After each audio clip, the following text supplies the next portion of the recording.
Vous pourriez vous demander quelle est l'importance, la nécessité de la vision. La vision est nécessaire pour chaque enfant de Dieu. Elle peut vous sembler ne pas vous concerner. Vous pouvez vous demander où tout cela peut bien conduire. Vous vous dites peut-être, bien, mais qu'est-ce que donc la vision?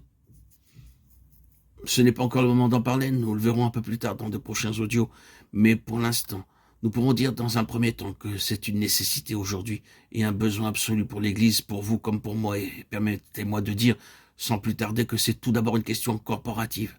Cela veut dire que ce doit être une chose qui soit dans un peuple, même si ce peuple n'est qu'un petit reste, une petite compagnie parmi tout le peuple de Dieu.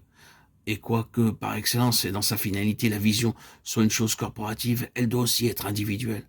Vous et moi, individuellement, nous devons pouvoir affirmer « j'ai vu, je sais » ce que Dieu désire.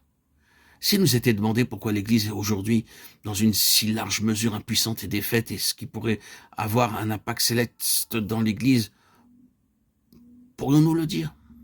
N'est-ce pas présomptueux de pouvoir déclarer que nous pouvons l'affirmer? Les prophètes savaient, et souvenons-nous que les prophètes, qu'ils soient de l'Ancien Testament ou du Nouveau Testament, ne sont pas une catégorie particulière de personnes. Ce n'est pas un corps constitué à part, ayant une responsabilité officielle. Ce sont véritablement les yeux du corps. Ils étaient selon la pensée de Dieu, le peuple que Dieu voulait.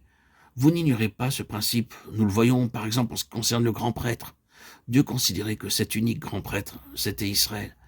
Et il agissait à l'égard d'Israël sur la base de la condition spirituelle du grand prêtre, qu'il soit sur une bonne ou sur une mauvaise base. Si le grand prêtre était dans une mauvaise position, il me fit voir Josué, le souverain sacrificateur, couvert de vêtements sales, Zacharie 3, 1, 5. C'était aussi l'état spirituel d'Israël. Dieu traitait Israël comme s'il agissait à l'égard d'un seul et même homme. Il en est de même du prophète. C'est la raison pour laquelle le prophète est si étroitement lié à la vie, mais à la condition du peuple. Lisons la prière du prophète Daniel. Personnellement, il n'était coupable de rien. Personnellement, il n'avait pas péché comme la nation avait pu pécher. Mais il a pris tout cela sur lui-même et en a parlé comme s'il en était responsable, comme s'il était le premier des pécheurs.